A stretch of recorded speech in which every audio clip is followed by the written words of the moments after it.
Oi, turma! Hoje nós vamos entender um pouco do que foi a ditadura na Argentina. Juan Domingo Perón foi um importante presidente, né, na Argentina, e esse presidente vai criar naquele país aquela coisa do sentimento, né, aquela coisa do amor à pátria, do nacionalismo. E ele dizia que as coisas deveriam ser mais do coração do que qualquer outra coisa. Sua forma de governo vai receber o nome na Argentina de peronismo. E é exatamente isso, com o amor que ele vai governar, que ele vai se tornar um presidente muito importante na Argentina.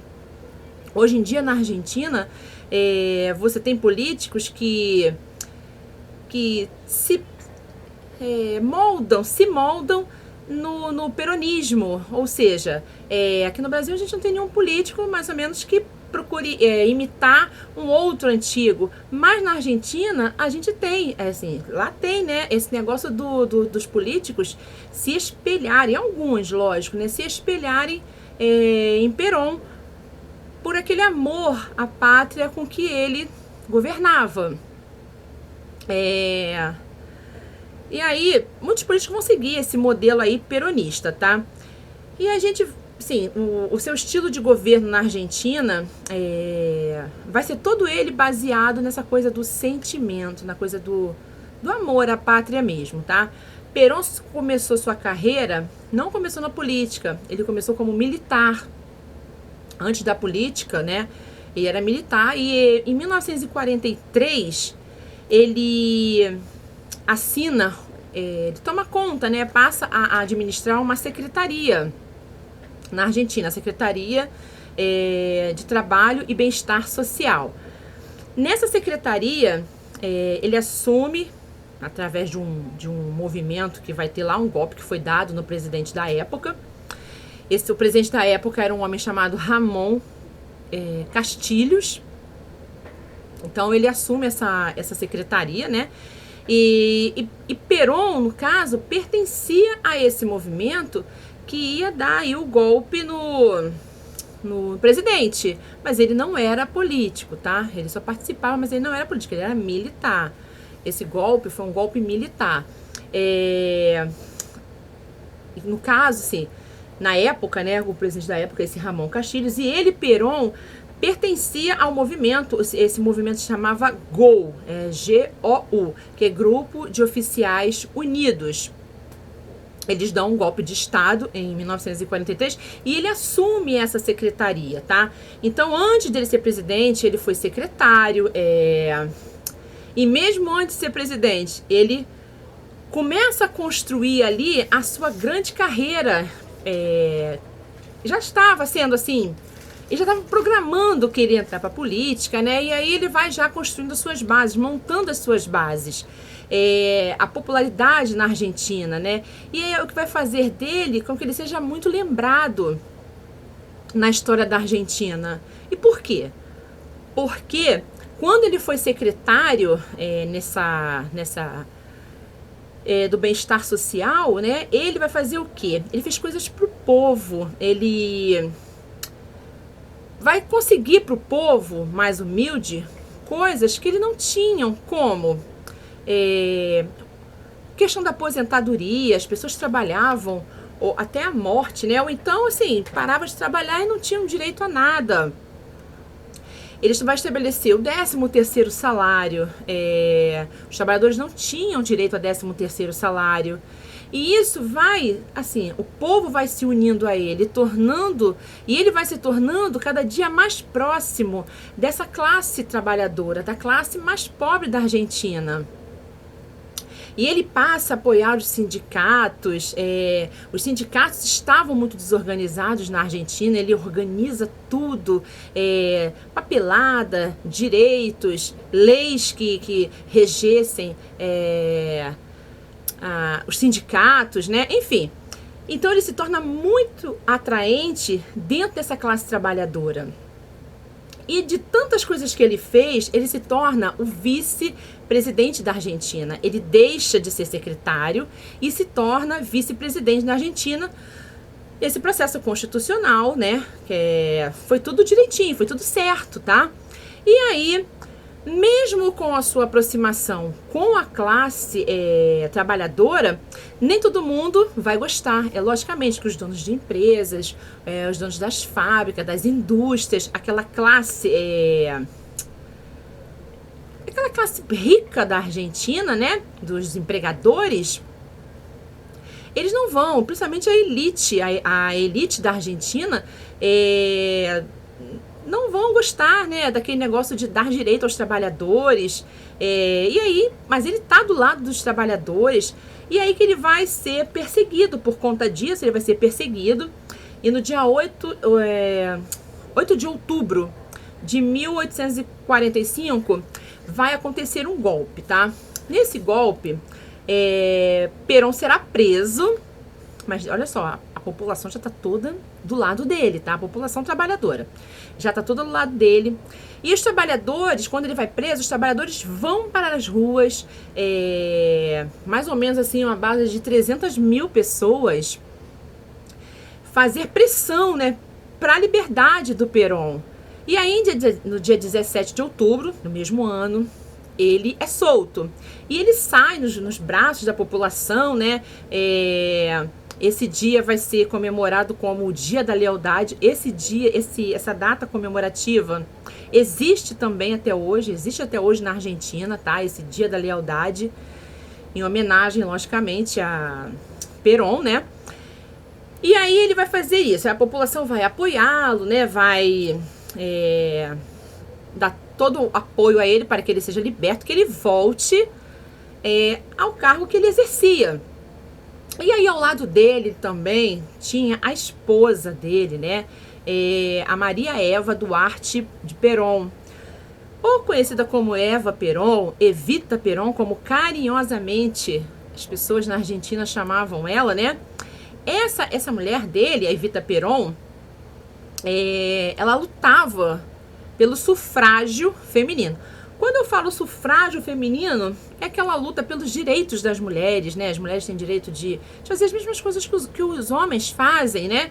E a população aumentou ainda mais a sua admiração pelo Perón, por causa da esposa dele, que criou coisas para as mulheres, sindicatos, onde as mulheres eram desvalorizadas. Ela, em certas profissões, ela vai correr atrás da valorização da mulher. Enfim, isso agradou ainda mais a população argentina, porque as pessoas viam que, na verdade, eles estavam no caminho certo. Era um casal que estava lutando pela classe trabalhadora, né? Mas, assim, e as pessoas viam que ao lado do Perón, ele tinha uma pessoa que era parecidíssima com ele, que corria atrás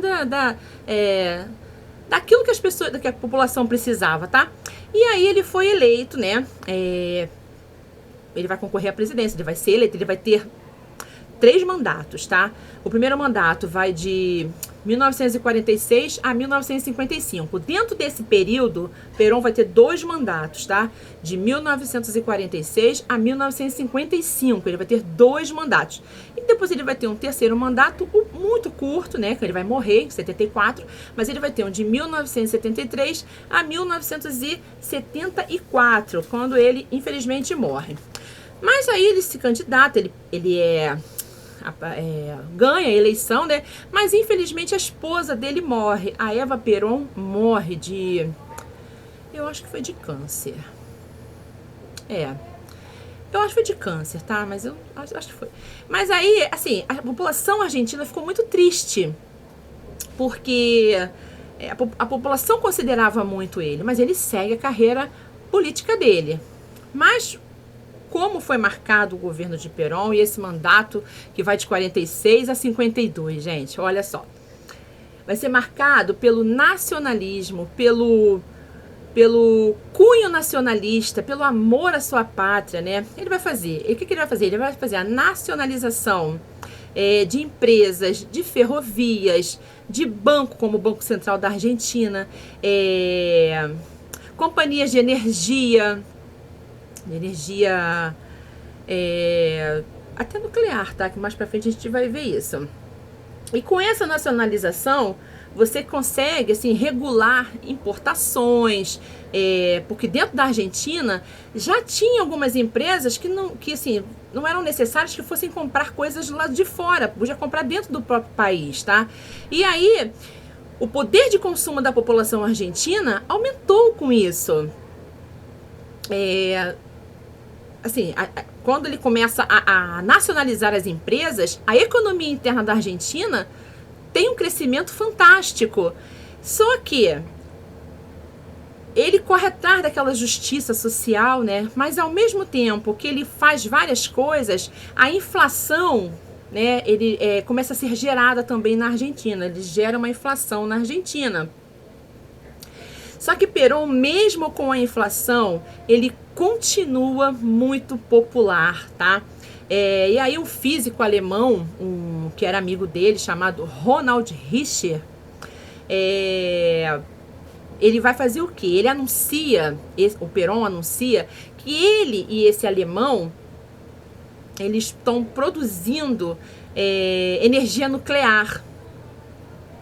Isso causou uma confusão imensa, né? Uma confusão internacional, de âmbito internacional. E isso, na verdade, foi uma grande mentira, tá? O que está acontecendo? Esse período de Guerra Fria, né? Assim, e os 3 únicos países que estão produzindo energia nuclear, bomba nuclear, arma nuclear, é só Estados Unidos, União Soviética e Inglaterra. E assim, e aquela tensão, né? Aquela tensão toda, né? Que tá acontecendo, aquele clima todo, e ele vai e inventa uma história dessa. A Argentina anuncia também que vai produzir energia nuclear. E aí eles descobrem que não é verdade, né? E isso faz com que a relação internacional, as relações, né, de um modo geral internacional da Argentina, elas fiquem abaladas. E Perón, que mantinha boas relações com os Estados Unidos, tanto com os Estados Unidos quanto com a União Soviética, até mesmo porque Perón, ele tinha aquele sentimento anticomunista, tá? Mas ele dizia que também saía do capitalismo, ou seja, ele se dá com os dois, ele não quer nenhum deles. O Perón vai dizer que ele, na verdade, ele é como se fosse uma terceira via. Ele gostava, mas era anticomunista, mas ao mesmo tempo ele também não queria nada com capitalismo, ou seja, ele se auto-intitulava como uma terceira via. E aí, ao mesmo tempo que ele tinha traços do fascismo de Mussolini, olha só, ele falava em emparelhamento do Estado, e aquelas falas em massa, né? Gente, não confunda, olha só, peronismo é muito comum, às vezes, quando eu falo que ele se agrada daquele modo, né, fascista do Mussolini. É muito comum os alunos acharem que Perón, ele vai governar a Argentina no modo fascista. Não, ele não vai governar no modo fascista. O peronismo não é a mesma coisa que o fascismo. Só tem traços de autoritarismo, tá? E, por exemplo, ele vai censurar propaganda, mas ele não tem aquele pensamento ideológico voltado para o fascismo, não. Ele vai ter alguns traços, tá? Mas não aquela coisa que Mussolini tinha. E aí, no segundo mandato do Perón, ele continua com aquele apelo popular, né? Agora já está em 1952 até 1955. Nesse segundo mandato foi marcado por investimentos na área da saúde. Ele vai construir hospitais, ele vai se preocupar com a educação pública, construção de postos de saúde, enfim, escolas primárias. E ele mantém a sua proximidade com os sindicatos. Isso ele vai ter sempre, tá? E os seus opositores eram, assim, estavam reprimidos, né? Só que nessa oposição tinha também a elite, tinha a Igreja Católica, e ele tá brigando com gente grande, tá? em 16 de junho, tá? De 1955, acontece um bombardeio lá por um golpe, né? Dado um golpe onde ele fica, né? É dado um golpe pelo exército. O nome do lugar é Plaza de Maio. Essa Plaza de Maio é onde ficava a Casa Rosada, que era a sede do governo, tá? E aí, do governo argentino, 300 pessoas, numa base de 300 pessoas morreram. Foi um ataque covarde, logicamente. Em 21 até 23 de setembro, Perón vai ser deposto, né? Vai ter um período aí que Perón vai ser deposto. Ele fica exilado na Espanha até 1973. Aí ele volta, seu lugar fica um homem chamado Eduardo Leonardi. Em 74, infelizmente, ele morre. Eu espero que vocês tenham entendido e qualquer coisa estamos nos encontrando nas aulas online para tirar maiores dúvidas. Um beijo!